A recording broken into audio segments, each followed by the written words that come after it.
You've made contact with more than 97% of our students through e-learning in grades 5 through 12.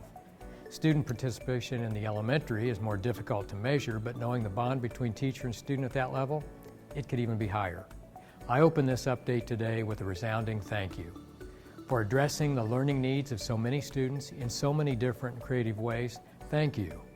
For continuing as learners to refine your own instructional practices. Thank you. And for pivoting so quickly from traditional classroom mode to cyber mode. Thank you.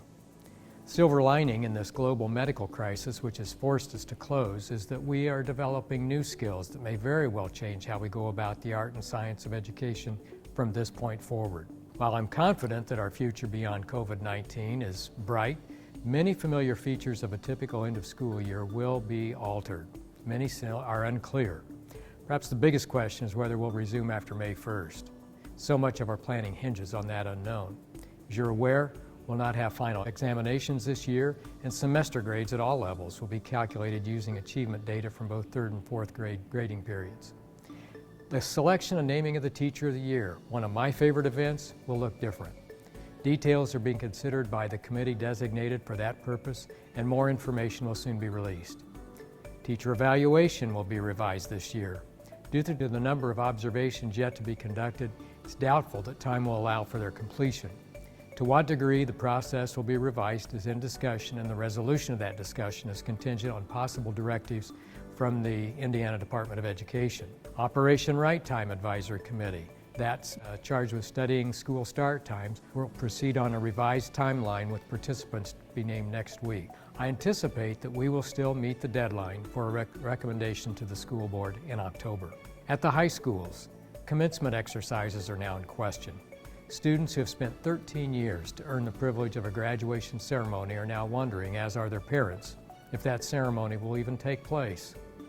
If we're not able to conduct those exercises according to plan, I can't predict when or where they may take place, but I believe I speak for the school board when I say that we will have a ceremony recognizing the milestone of graduation in a fitting manner. A sober reality is that our revenue is dependent on income, property, and sales tax receipts. It's unknown what impact the closures and the unemployment will have on our local and state economy. The Indiana Department of Education assured us as recently as today that budget reductions are not anticipated for this year, but we need to look beyond. To prepare for a potential impact, we will be reconvening a committee that previously studied and proposed areas for budget reductions. As we're trying to regroup and plan for the end of the year and beyond, some routines continue.